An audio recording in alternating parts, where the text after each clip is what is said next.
Gruodžio 2 dieną 17:50 prekybos centre Maxima prie kasų susikivirčijo du vyriškiai, iš kurių vienas kitam pripurškė pipirinių dujų. Parduotuvės apsaugos darbuotojai sulaikė vyriškius ir perdavė juos policijai. Aštrus ir gerklę griaužiantis pipirinių dujų kvapas pasklido po prekybos centrą, todėl daugelis žmonių kosėdami ir čiaudėdami ėjo į lauką, nes viduje būti buvo jau nebeįmanoma.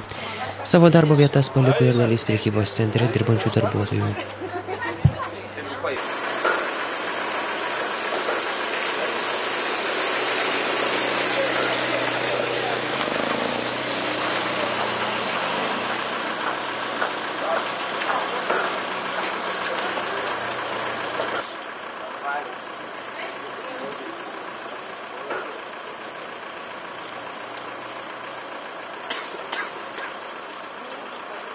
Aš tau tada duosiu variantą.